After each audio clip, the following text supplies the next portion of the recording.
Layoffs at BlackRock are coming. Welcome back to Views with Hughes or Jennifer News. This is Jerome Hughes, and today's top story: BlackRock is looking to lay off about 600 employees. So be sure to subscribe to the channel, click the bell notification, so that way you're notified of future uploads and updates. So I'm gonna go ahead and get into the story. You all heard me, like if you've actually been around for my channel and subscribe to it and watch the videos all the time, I've always talked about ESG, DEI, especially BlackRock. Okay, so now we're seeing here that the rooster is well, it's about to come, basically about to come to the end for BlackRock. Okay, so BlackRock, which is the leading investment company, management company, due to ESG and DEI, recently announced plans to lay off about 600 employees, which is roughly 3% of its global workforce. Now, the move has sparked a lot of discussion regarding BlackRock's ESG, or Environmental, Social, and Governance division.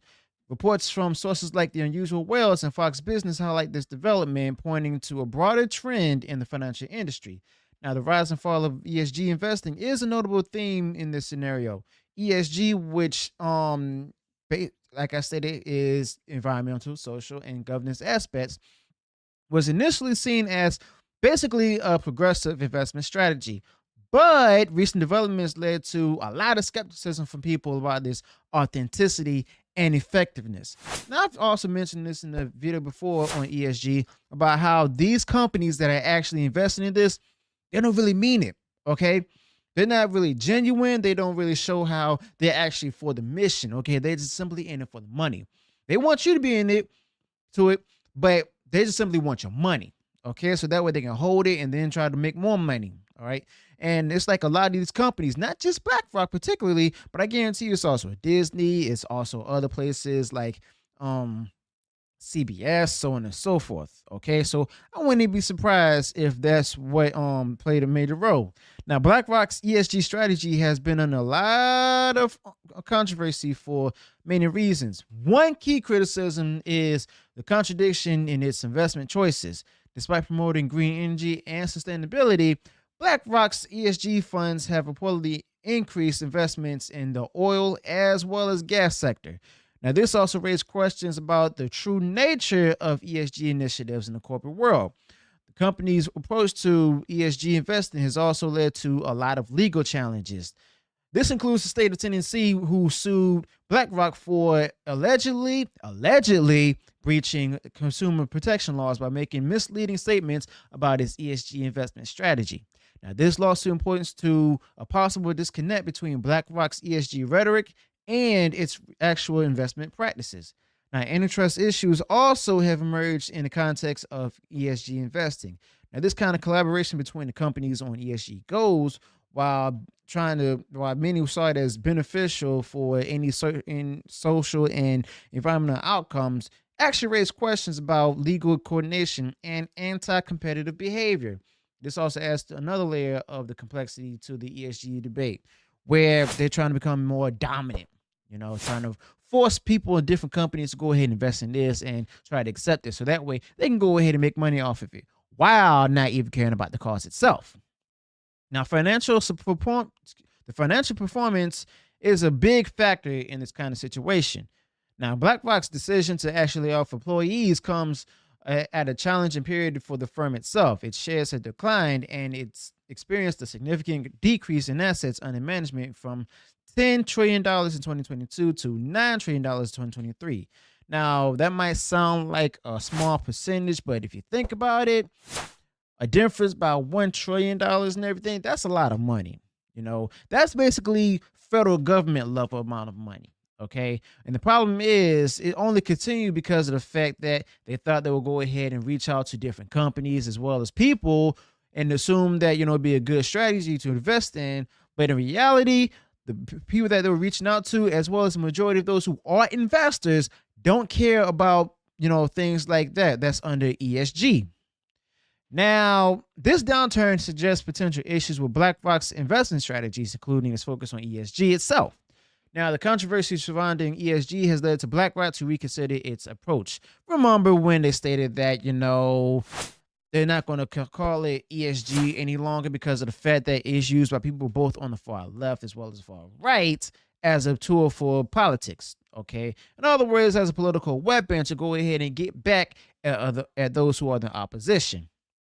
Now, this big controversy surrounding ESG led to BlackRock consider its approach, and in the U.S. alone, the company has made a de-emphasis on this ESG business. Portfolio manager are no longer required to consider ESG metrics in non-ESG funds. Now, this particular shift actually indicates what's called a reevaluation of the role and the effectiveness of ESG investing in the company's overall strategy.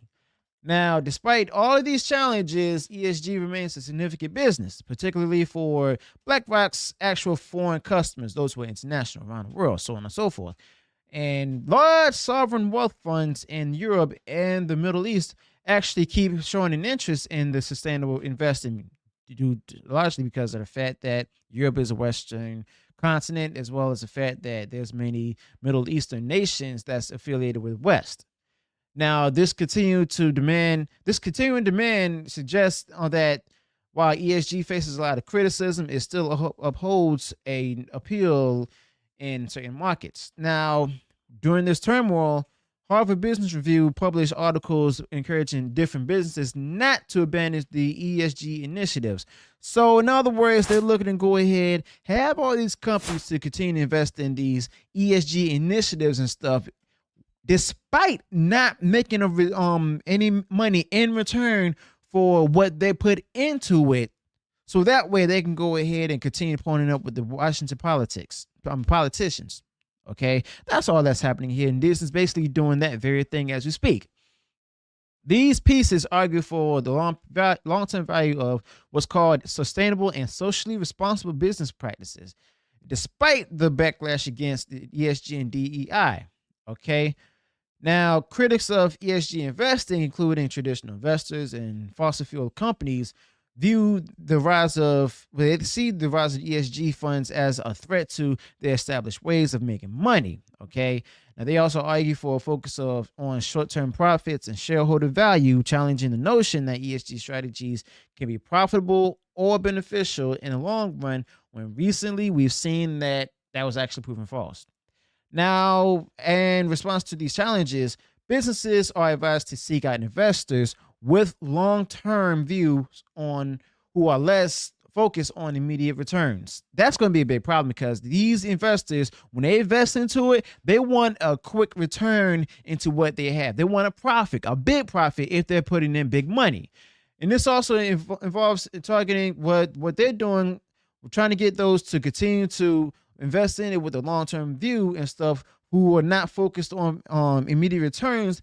It involves targeting institutional investors who might be more receptive to sustainable and socially responsible investment strategies. Now, BlackRock's recent layoffs and the broader debate around ESG investing highlight a big and evolving landscape in the financial sector. While the ESG initiatives faced a lot of criticism and legal challenges, they continue to be an important aspect of investment strategies for some, or for many firms and investors.